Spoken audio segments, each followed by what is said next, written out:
The Galactic Assembly Hall was massive beyond human comprehension.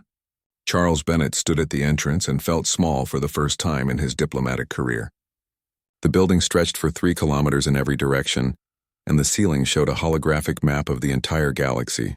247 different alien species sat in their designated areas, and each one looked stranger than the last. Charles wore a simple black suit. Next to him stood Lisa Morgan, and she carried a data pad filled with reports that made his stomach turn. The reports detailed the Korvathi Empire and their war of conquest. 18 months had passed since the Korvathi started their expansion, and nobody had done anything to stop them.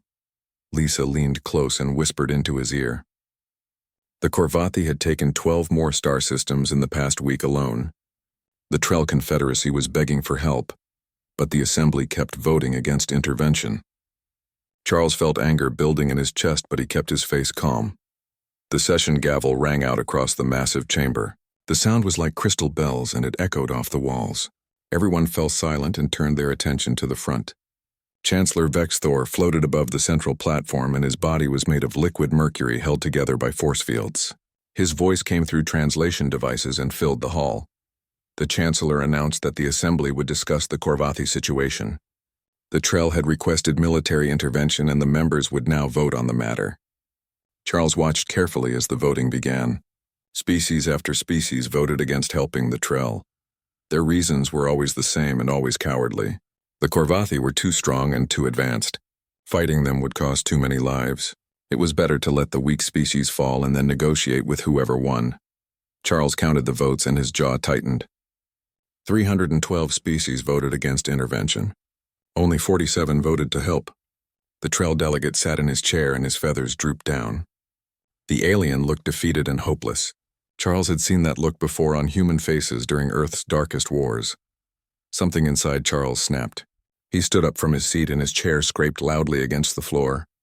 Every eye and sensor in the chamber turned toward him. Lisa grabbed his arm, but he gently pulled free. Chancellor Vexthor's voice boomed across the hall. The human ambassador was not recognized to speak. Charles should sit down immediately. The protocol was clear, and humans were too new to address the Assembly without permission. Charles ignored the Chancellor and walked down the long aisle toward the central platform.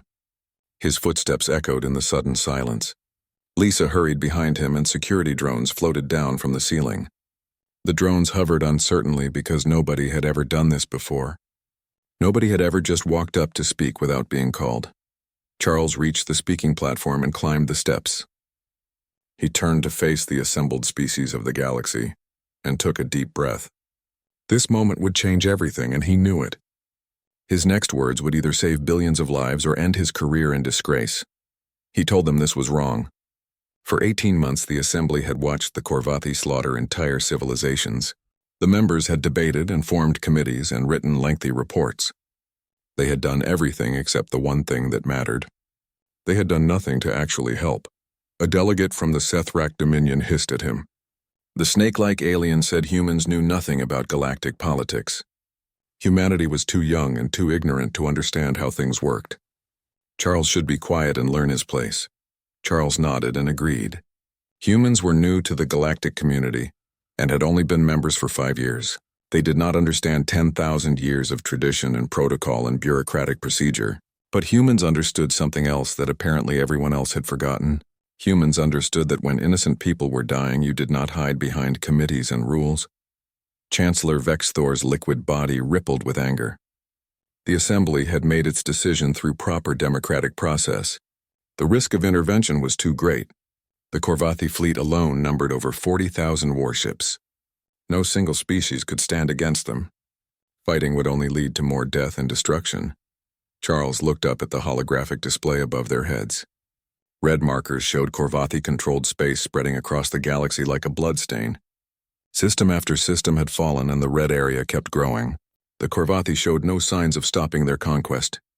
They would keep going until someone made them stop. Charles spoke quietly, but his words carried through the translation network to every corner of the massive chamber. He said it was fortunate then that Earth was not bound by the Assembly's decision. Humanity had not voted against intervention. Humans had abstained from the vote specifically for this reason. Earth would do what needed to be done regardless of what the Assembly decided. The chamber exploded into chaos. Aliens jumped to their feet or rose on tentacles or floated upward in agitation. Voices in hundreds of languages shouted at once, and the translation network struggled to keep up. Some species demanded Charles be arrested immediately. Others called for humanity to be expelled from the assembly. A few sat quietly and watched with what might have been approval. Chancellor Vexthor tried to restore order, but his voice was lost in the noise. Security drones moved closer to Charles but stopped when Lisa stepped between them and the ambassador. She held up her datapad and projected images into the air above the platform. The images showed Korvathi prison camps and burned cities and mass graves. The images showed what everyone had been ignoring while they debated. Charles raised his voice and spoke over the chaos. He told them Earth had already mobilized its fleet. 1,200 warships were gathering at the edge of Trell space right now. Human military forces were preparing to engage the Korvathi Empire with or without galactic approval.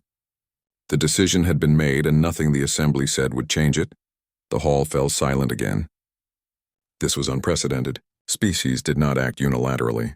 Members did not ignore assembly decisions. The entire system of galactic governance was built on cooperation and consensus. Charles was threatening to tear that system apart. But Charles did not care about their system anymore. He had spent 18 months watching that system fail. He had watched committees meet and debate while billions died. He had read reports about Korvathi atrocities while the assembly formed subcommittees to study the situation. He was done waiting for permission to do the right thing. Chancellor Vexthor demanded to know what gave humanity the right to make this decision alone. Charles responded that somebody had to make it. Somebody had to stand up and fight. Somebody had to care more about lives than about following proper procedure. If the assembly would not be that somebody, then Earth would. The Korvathi ambassador stood up. General Throcknall was 7 feet tall and covered in scales and wore elaborate military armor. He pointed one clawed finger at Charles and laughed. The sound was harsh and mocking. He said humans were fools who would be crushed. The Korvathi Empire would add Earth to the list of conquered species. Human arrogance would lead only to human extinction. Charles looked at the Korvathi general and smiled. It was not a friendly smile. He told the general that humans had spent thousands of years fighting each other before reaching the stars. Humanity had perfected the art of warfare through countless conflicts. Every human military academy studied battles and strategies going back centuries. Humans knew war in ways these peaceful species could never understand. He said the Korvathi expected everyone to fight by galactic rules. They expected honor and formal declarations and battles in open space. Charles promised them that humans would not fight that way. Humanity would use every dirty trick and ambush and tactical advantage they could find. The Korvathi had never faced an enemy like Earth before. Lisa pulled up another display showing the human fleet composition. Carriers and battleships and destroyers and support vessels all moved into position. The fleet was not as large as the Korvathi Armada, but it was designed differently. Human ships were built for the kind of brutal, efficient warfare that Earth had practiced for millennia. Charles turned back to the assembly and made his final statement. Earth was not asking for permission and was not requesting support. Humans were simply informing the galaxy of their intentions. The Korvathi Empire would be stopped. The Trell and other threatened species would be protected. This would happen regardless of what anyone in this chamber thought about it. He climbed down from the platform and walked back up the aisle. Lisa followed him, and the crowd parted to let them through. Some aliens looked angry and others looked shocked. A few looked grateful. The Trell delegate watched Charles pass and pressed his wing hand to his chest in what humans had learned was a gesture of deep respect. As Charles reached the exit, he heard Chancellor Vexthor calling for an emergency vote. The assembly would decide whether to sanction Earth for this violation of protocol. Charles did not stop walking. He did not care what they decided. The time for voting and debating was over. The time for action had begun. Admiral Gregory Kane stood on the bridge of the USS Liberty and watched the final preparations through the massive viewport. The flagship carrier was the pride of Earth's military, and right now it served as the command center for humanity's boldest operation. Around the Liberty, hundreds of warships moved into formation like a school of metal fish preparing to strike. 1,200 vessels represented the combined strength of every nation on Earth, working together for the first time in history. The bridge crew worked quietly at their stations.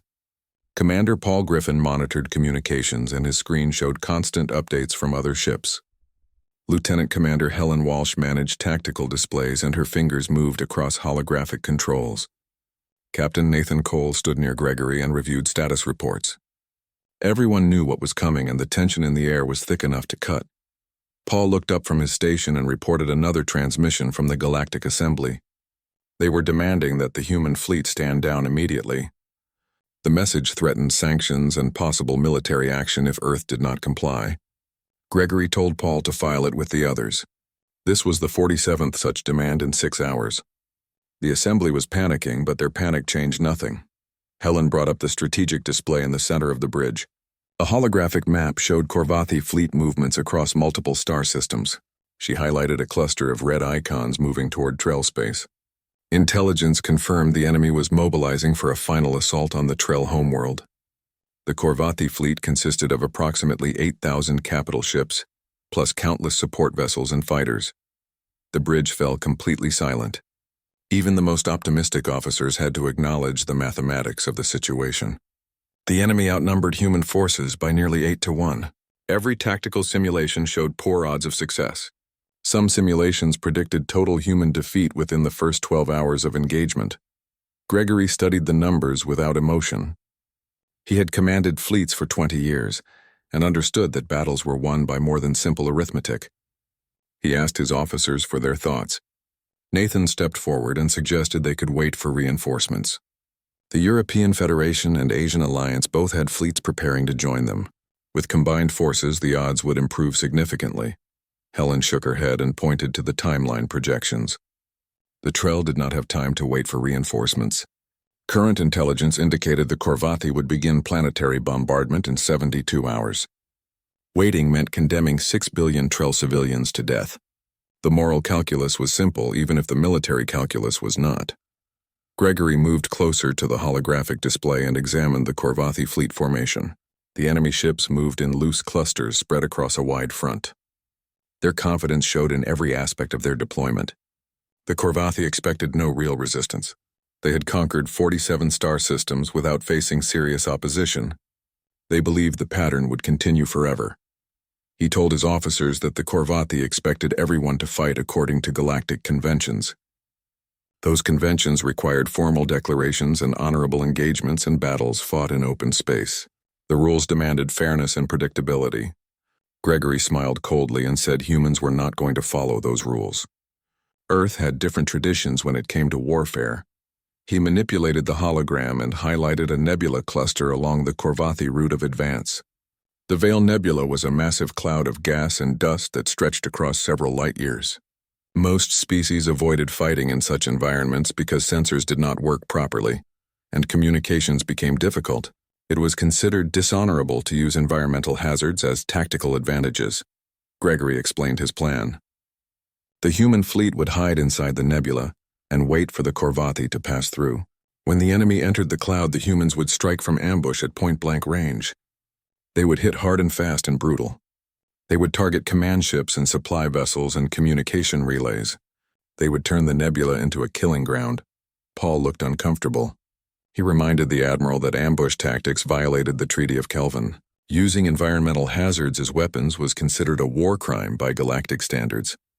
If humans fought this way, they would lose any moral authority. Other species would view Earth as barbaric and uncivilized. Gregory turned to face his communications officer. He asked Paul what was more barbaric, using an ambush to save billions of lives or following rules while watching genocide happen. Paul had no answer. Gregory said the Corvathi had already shown they did not care about rules or treaties or civilized behavior. Fighting them with honor would only guarantee defeat. Nathan spoke up and asked about the tactical details. The nebula would interfere with human sensors just as much as Corvathi systems. How would they coordinate attacks if communications were disrupted? Gregory smiled and explained that human ships had been training for exactly this scenario. Earth's military had centuries of experience fighting in difficult conditions. Radio silence and pre-planned attack patterns would work just fine. Helen pulled up weapons readiness reports. All forward batteries were loaded and ready. Torpedo tubes were armed with armor-piercing warheads. Fighter squadrons were prepped for launch. The human fleet was as ready as it would ever be. Gregory gave the order to move into position inside the nebula. The Liberty led the way and the rest of the fleet followed in tight formation. 3 days passed while the human ships waited in darkness. The nebula surrounded them like a thick fog, and sensors could barely see a few thousand kilometers. Crews stayed at battle stations and tension mounted with each passing hour. Some officers wondered if the Korvathi would change course. Others worried that the plan would fail and humanity would be destroyed in the opening engagement. Then the sensors picked up massive energy signatures approaching the nebula. The Korvathi Third Fleet was entering the cloud right on schedule. Gregory ordered complete radio silence. Every ship in the human fleet went dark and waited like predators in tall grass. The enemy came closer and closer until their massive warships were visible even through the nebula's interference. Gregory gave the attack order. Torpedoes launched from 1,000 hidden positions simultaneously. The weapons crossed the short distance in seconds and slammed into Korvathi shields. Explosions rippled across enemy hulls as the shields collapsed under concentrated fire.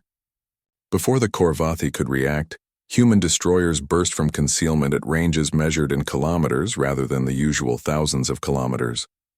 Railguns opened fire and solid metal projectiles punched through armor plating like paper. The Korvathi fleet tried to form defensive formations, but the humans refused to cooperate. Human ships scattered in every direction and then reformed to attack from new angles. Fighter squadrons led by pilots like Commander Jake Harrison and Lieutenant Maya Foster wove through the confusion. They targeted command ships and communication arrays. Without coordination, the Korvathi fleet became a mob of individual ships fighting separate battles.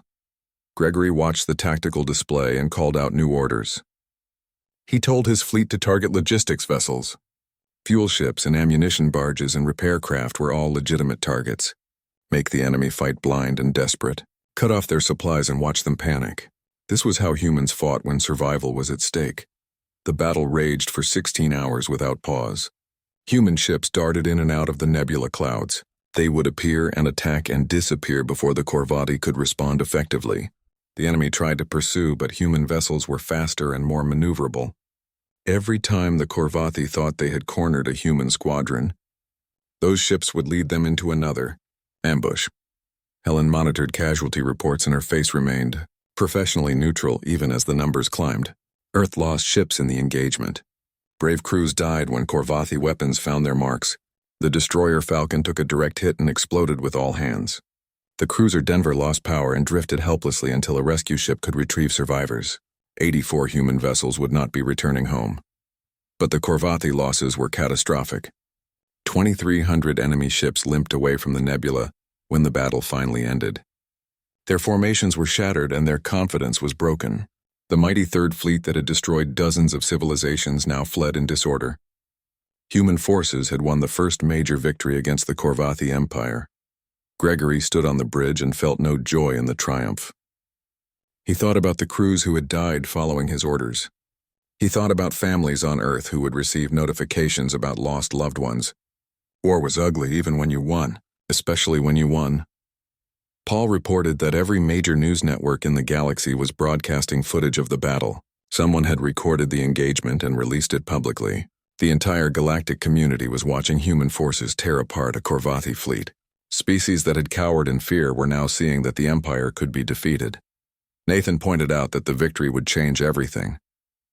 Other species would see that resistance was possible. The emergency session of the Galactic Assembly was unlike anything in recorded history. Every species had sent their highest representatives and the chamber filled beyond capacity. Additional seating had been installed and viewing platforms floated in the air.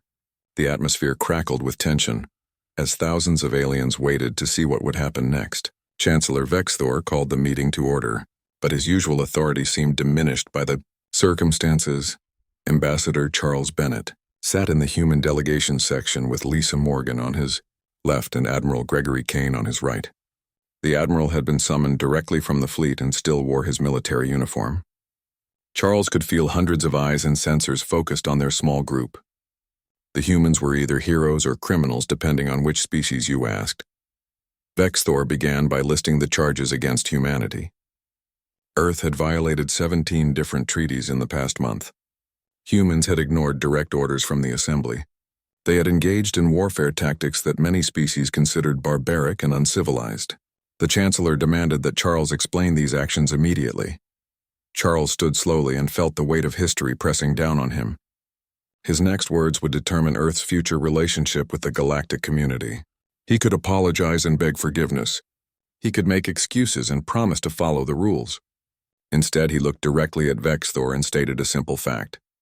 Humanity had saved 6 billion Trell lives. They had stopped an empire that was committing systematic genocide. Yes, they had done it without permission. A delegate from the Chennari Collective rose from her seat. The crystalline being shimmered with agitation as she spoke. Humans had attacked from ambush like cowards. They had targeted civilian supply vessels. They had shown no honor in battle. The Chennari demanded that Earth be punished for these violations. Charles turned to face the Chennari delegate. He asked if she remembered 8 months ago when the Korvathi had attacked her species. 40 million Chennari had been enslaved and forced to work in mining operations. The Chennari government had begged the Assembly for help. The Assembly had formed a committee to study the situation. Charles asked what good that committee had done for the 40 million slaves. The Chennari delegate's crystalline structure flickered and dimmed. She had no answer. She slowly sat back down and refused to meet anyone's gaze. Other delegates shifted uncomfortably in their seats. Charles had touched on the central shame that every species felt. They had all watched the Korvathi atrocities and done nothing. A new voice boomed across the chamber. General Thrucknall stood in the Korvathi section, and his scales gleamed under the lights. The reptilian alien pointed one clawed finger at Charles and spoke with contempt. Humans fought like savages who understood nothing of civilized warfare. They did not deserve membership in the galactic community. Earth should be isolated and quarantined before their barbarism spread. Admiral Gregory Kane laughed. The sound was harsh and echoed through the sudden silence. He stood beside Charles and addressed the Korvathi general directly. Gregory asked if civilized warfare was what the Korvathi called it, when they burned planets from orbit. Was it civilized when they took civilians as slaves? Was it civilized when they conducted medical experiments on prisoners? Gregory pulled out a datapad and threw it onto the central platform. The device activated and holographic images appeared above the assembly floor. The images showed Korvathi concentration camps with thousands of aliens in cages, burned cities where nothing lived, mass graves filled with bodies, evidence of systematic torture and genocide. The Admiral explained that human forces had found these sites at every world the Korvathi conquered. Earth had documented everything and gathered testimony from survivors. Gregory said if the Korvathi wanted to discuss civilized behavior, then humanity had quite a lot to share with the Assembly. Perhaps everyone would like to see exactly what kind of empire they had been tolerating. The chamber erupted in chaos. Some species shouted in anger at the Korvathi. Others demanded the images be removed. A few aliens looked away, unable to watch the evidence of atrocities they had ignored. Thrucknall roared and claimed the images were fabricated. Human propaganda designed to turn the galaxy against his people. Lisa Morgan stepped forward and her voice cut through the noise. She stated that everything could be verified. Earth had shared all evidence with independent investigators. Medical examiners from neutral species had confirmed the authenticity. The Korvathi could deny reality all they wanted, but the truth remained unchanged. They were monsters who had been allowed to operate freely for far too long. Vexthor tried to restore order. The Chancellor's liquid form swirled rapidly as he attempted to regain control of the session. He acknowledged that Korvathi crimes were serious, but insisted that did not justify human actions. Humanity could not simply ignore galactic law whenever they disagreed with Assembly decisions. That path led to chaos and anarchy. Charles asked what good galactic law had done for the conquered species. What protection had all those treaties provided? He pointed at the holographic images still floating above the platform. Those people had trusted the Assembly to protect them. They had believed in the system. They had followed all the proper procedures and filed all the correct appeals. Now they were dead. A delegate from the Fexian Commonwealth stood and spoke in a measured tone. The insectoid alien acknowledged human courage but questioned the precedent being set. If every species acted on their own judgment without Assembly approval, then there would be no unity. The galactic community would fragment into competing factions. Cooperation would become impossible. Lisa responded with a question. What was the point of unity if it meant standing united while innocents died? She displayed a projection showing Korvathi territorial expansion over the past 18 months. The red zone had grown exponentially. Mathematical models predicted the Empire would reach the core worlds within 2 years. Every species in the chamber would eventually face the same choice the Trell had faced: submit or die. She changed the display to show casualty projections. If the Korvathi continued unchecked, they would kill an estimated 2 trillion beings within 5 years. 2 trillion lives lost because the Assembly preferred committees to action. Lisa asked if unity was worth that price. She asked if following proper procedure mattered when entire civilizations were being erased. Charles stepped forward again and his voice was calm but firm. He told the Assembly that humanity was not asking for permission anymore. Earth had already decided to fight. Human forces would continue engaging the Korvathi until the Empire was defeated or Earth was destroyed trying. The only question was whether other species would join them or continue hiding behind protocol. He explained that humans needed intelligence sharing and logistical support. Earth was not demanding military assistance, though they would welcome it. All humanity asked was that other species stop actively hindering the war effort. Stop condemning human tactics and start providing useful information. Help humanity save the galaxy or at least get out of the way. Throcknall laughed bitterly. He asked what humanity expected in return for this supposed heroism. Did humans want territory, resources, political power? Every species had motives, and the Korvathi general wanted to know Earth's true agenda. Nobody fought a war without expecting something in return. Gregory answered before Charles could speak. The Admiral said humans wanted other species to survive. That was the entire agenda. Earth had learned brutal lessons in their own history. Humanity had seen what happened when good people did nothing while evil spread. Too many humans had died in wars that could have been prevented if someone had acted sooner. Earth refused to watch that pattern repeat on a galactic scale. Charles added that humanity remembered what it was like to be the victims. Earth had experienced wars of aggression and attempted genocides. Humans understood what the conquered species were feeling right now: terror and helplessness and desperation. If humanity had the power to prevent that suffering, then they had the moral obligation to use that power. The chamber fell silent. Delegates looked at each other uncertainly. Some seemed moved by Charles's words. Others remained skeptical. The Trell delegate stood and pressed his wing hand to his chest. He stated that the Trell people would stand with humanity. Earth had proven their friendship with actions, not words. Whatever help the Trell could provide would be given freely. More species began standing. The Chennari delegate rose and offered her people's advanced shield technology. The Sethrak offered access to their intelligence networks. One by one, species that had voted against intervention began changing sides. They saw which way the wind was blowing and decided it was better to join the winning team. Chancellor Vexthor watched his carefully maintained neutrality crumble. The Assembly was fracturing along new lines. Species that had been allies for centuries were now choosing sides in a human war. Vexthor knew he had lost control, but he had to maintain some semblance of authority. He called for a formal vote on recognizing Earth's military actions as legitimate defense of threatened species. The voting began, and green lights appeared across the chamber. Charles watched the tally climb higher: 100 species in favor, then 150. Admiral Gregory Kane stood in the command center of Fort Haven and studied the tactical display that dominated the entire wall.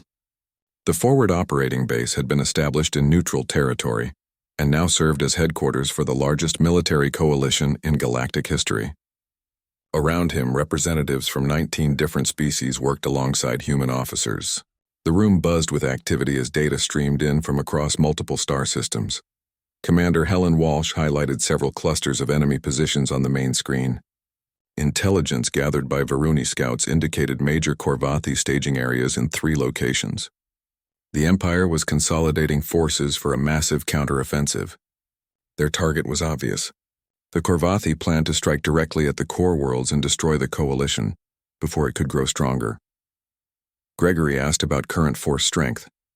Captain Nathan Cole pulled up fleet composition data. The human armada had grown to 4,000 vessels with reinforcements arriving daily from Earth. Allied species contributed another 2,500 ships. Combined fleet strength stood at approximately 6,500 warships. It was an impressive number, but still not enough. Helen overlaid enemy force projections onto the display. The Korvathi were committing 18,000 ships to their offensive. They had stripped garrison forces from occupied territories and called in every available vessel. The Empire was not holding anything back. This would be a decisive battle that determined the war's outcome. Gregory stared at the numbers and felt the weight of responsibility. Every tactical simulation showed the same result. The coalition could not win a direct engagement against such overwhelming force. The Korvathi had learned from their defeat at the Veil Nebula. They would not be caught by surprise again. Their formations were tight and their commanders were cautious. Lisa Morgan entered the command center carrying reports from the diplomatic corps. She had been coordinating with allied governments and securing commitments for the upcoming battle. Lisa joined Gregory at the display and studied the enemy positions. She asked if he had developed a strategy yet. Gregory admitted he was still working on it. Nathan pointed out the obvious problem. The coalition lacked the numbers for direct confrontation. Even with superior human tactics and allied technology, they would be outnumbered nearly 3-1. Those odds were not survivable no matter how skilled the crews were. They needed a different approach entirely. Gregory turned to Commander Kevin Shaw, who managed intelligence operations. He asked about Korvathi logistics and supply lines. Kevin brought up a new display showing the Empire's complex network of depot stations and supply routes. The Korvathi war machine depended on constant resupply of fuel and ammunition, and spare parts. Their ships consumed massive resources during combat operations. Kevin highlighted 7 major depot stations that served as hubs for the entire supply network. These facilities stored everything the Korvathi fleet needed to sustain their offensive. Each depot was defended by over 1,000 warships plus extensive fixed defenses. Attacking even one would be extremely costly. Lisa studied the depot locations and understood immediately. If the coalition could destroy those supply hubs, the Korvathi offensive would collapse. Enemy fleets would run out of fuel and ammunition deep in hostile territory. They would be forced to retreat or surrender. It was brilliant strategy but practically impossible to execute. Nathan voiced the concern everyone was thinking. The coalition did not have enough ships to attack 7 heavily defended targets simultaneously. They would need to concentrate forces to overwhelm each depot in turn. But that would take too long. The Korvathi would realize what was happening and adjust their strategy. Gregory smiled for the first time in days. He said they would not use conventional forces for the attacks. Humanity had been working with allied species to develop new tactical approaches. The Varuni had shared their advanced cloaking technology. The Chitauri had provided enhanced shield matrices. The Trell had contributed sophisticated guidance systems. Human engineers had integrated everything into specialized strike packages.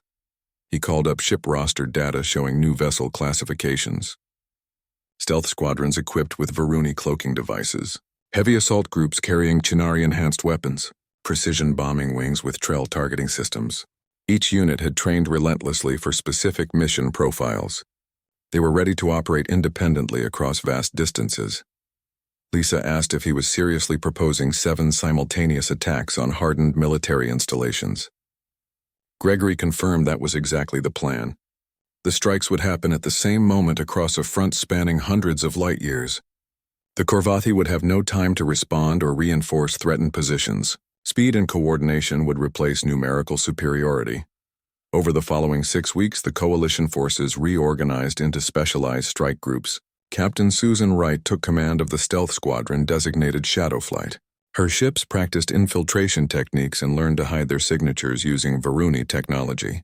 Lieutenant Commander Alex Torres led the heavy assault group called Hammer Force. His vessels mounted devastating weapons that could punch through the strongest shields. Commander Olivia Grant directed the precision bombing wings known as Scalpel Teams. Her pilots trained on simulation after simulation until they could hit targets with perfect accuracy. Every officer and crew member understood their role.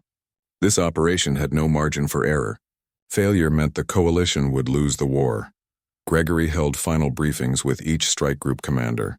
He emphasized timing above everything else. All 7 attacks had to occur within a 5-minute window.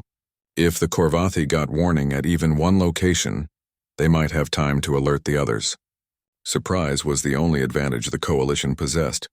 The strike forces departed Fort Haven and traveled to their assigned targets. Susan Wright's Shadow Flight approached Sentinel Prime Depot, using routes that avoided Korvathi patrol patterns. Her ships dropped into normal space just outside the defensive perimeter and activated their cloaking systems. The vessels became invisible to standard sensors as they drifted closer to the target. Alex Torres brought Hammer Force out of jump space directly in front of Nexus Station. His heavy cruisers opened fire immediately, and their enhanced weapons tore into defensive platforms. Olivia Grant's bombers emerged from a different vector and circled around behind the station. The Korvathi defenders found themselves caught between two fires. At each depot, the pattern repeated. Stealth ships appeared inside defensive zones where they should not exist. Heavy assault groups smashed through fortifications with overwhelming firepower. Precision bombers struck critical systems with surgical accuracy. The Korvathi defenders fought bravely, but they had never trained for this kind of coordinated attack. Susan Wright's squadron reached the fuel storage area at Sentinel Prime. Her weapons officer launched torpedoes that penetrated deep into the facility before detonating. The resulting explosions ignited stored fuel reserves. Secondary blasts rippled through the entire depot as one tank after another exploded. 800 defending vessels died in the inferno along with the station itself. Alex Torres coordinated his assault with perfect timing. Hammer Force absorbed the enemy's attention, while Olivia Grant's bombers systematically destroyed ammunition magazines and repair facilities. When Nexus Station finally exploded, the shockwave damaged dozens of nearby Korvathi ships. The survivors fled in disorder, abandoning their posts. Gregory watched status updates flow into Fort Haven from across the combat zone. Green indicators appeared as objectives were achieved. Sentinel Prime destroyed, Nexus Station eliminated, Thunder Rock Depot rendered inoperable. One by one, the Korvathi supply hubs fell. The seventh and final attack succeeded 23 minutes after the first. All targets had been neutralized, the Korvathi offensive ground to an immediate halt. Fleet commanders realized their supply lines had been cut. Ships began reporting critical shortages of fuel and ammunition. Some vessels were stranded in deep space, unable to jump to safety. Others tried to retreat but ran out of fuel before reaching friendly territory. The mighty armada that was supposed to crush the coalition instead found itself dying slowly in the void. Helen monitored enemy communications and reported increasing panic. Korvathi admirals were demanding explanations from their logistics command. Supply officers had no answers to give. The depot network that had sustained the Empire's expansion was simply gone. 18,000 warships were now floating metal coffins waiting for their fuel to run out. Nathan pulled up casualty reports for coalition forces. The strike groups had performed brilliantly, but not without cost. Shadowflight lost 19 ships, including 2 of Susan Wright's escorts. Hammer Force suffered moderate damage across most vessels. Scalpel teams lost 11 bombers to defensive fire. Total coalition casualties stood at 147 ships destroyed and several hundred more damaged. Gregory studied the numbers and felt the familiar weight of command. 147 ships meant thousands of dead crew members. Families on dozens of worlds would receive devastating news. The victory had been decisive, but it came at a price measured in lives. War always demanded payment in blood. 6 months had passed since the coalition destroyed the Korvathi supply depots, and now Ambassador Charles Bennett stood once again before the Galactic Assembly. The chamber looked different than he remembered.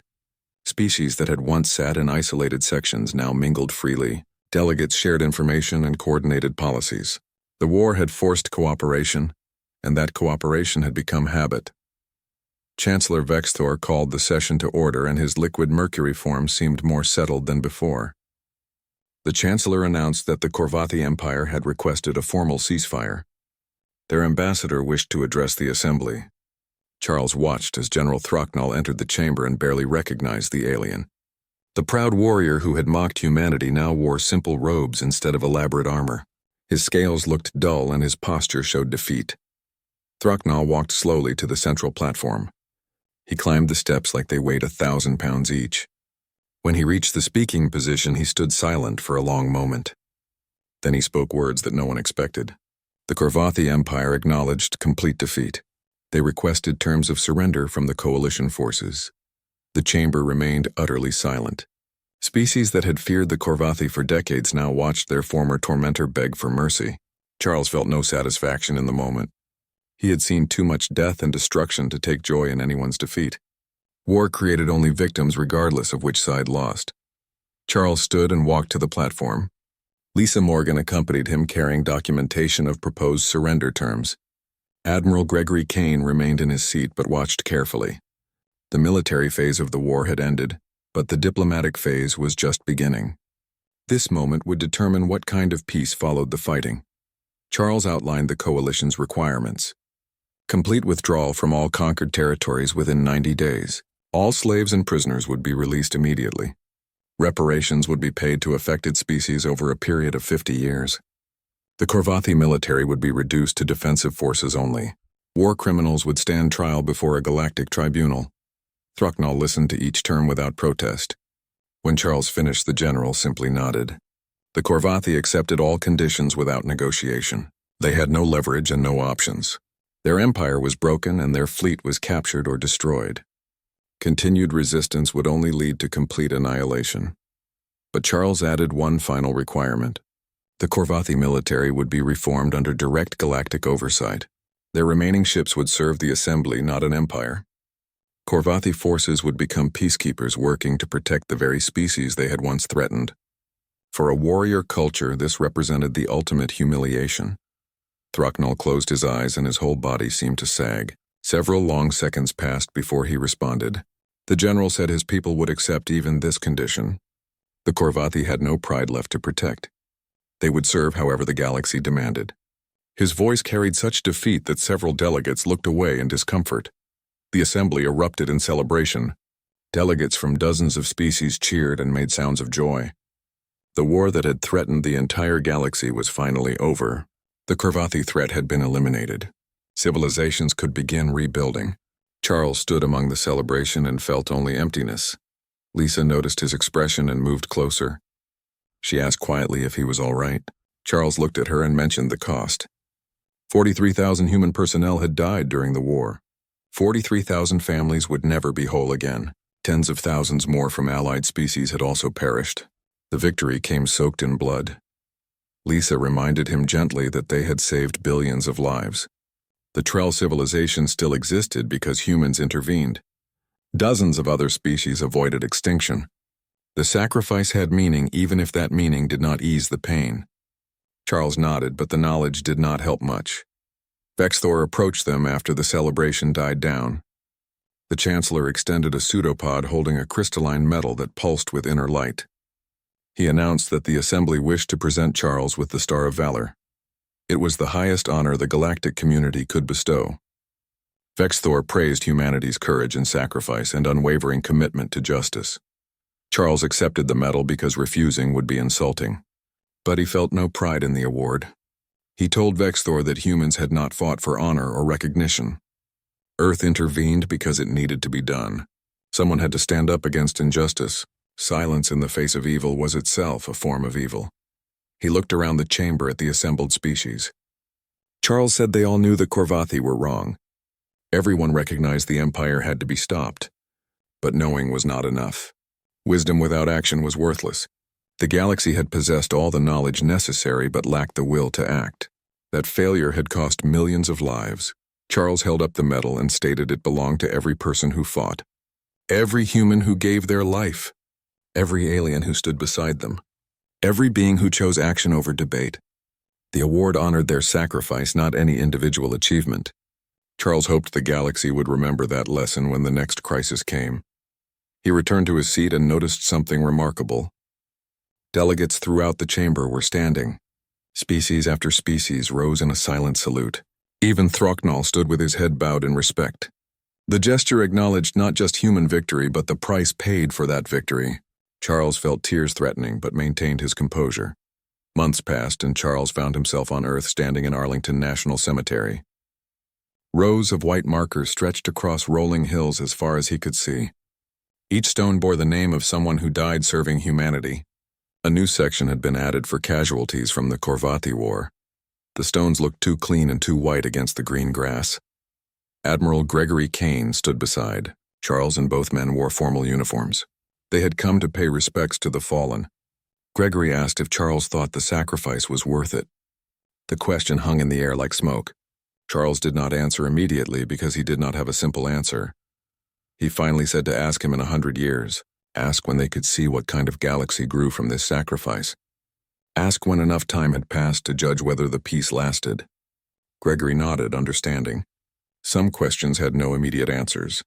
They stood in silence as the sun set over the cemetery. Long shadows stretched across the field of white stones. Charles thought about each name on each marker. Everyone represented a person with family and friends and dreams. All those futures had been traded for a galaxy that might now have a chance at lasting peace. In orbit above Earth, the human fleet returned home.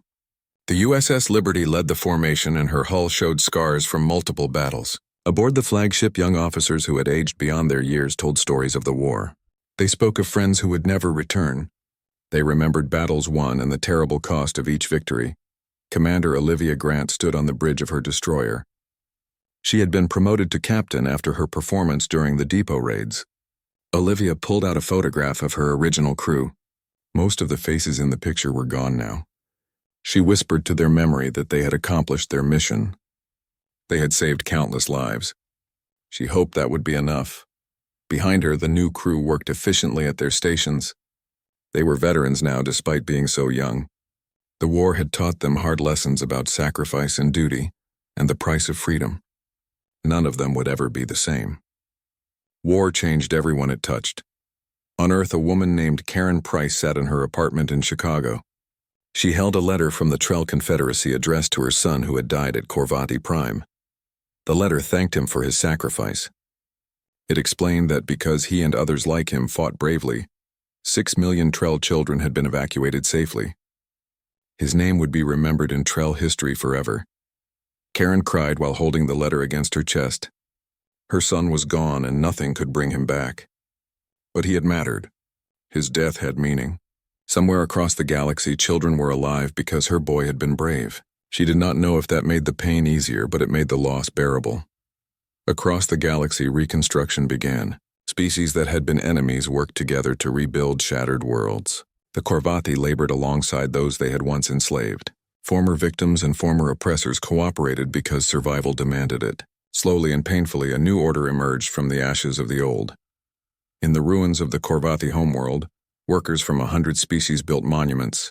They raised hospitals and schools where military bases once stood. On the largest monument, they inscribed words in thousands of languages.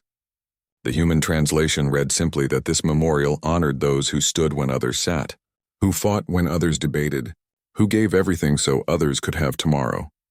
The Galactic Assembly established new protocols based on lessons learned during the war. When future crises emerged, the Assembly would act quickly rather than form committees. Military intervention would be authorized when genocide threatened. The galaxy would never again watch passively while civilizations burned.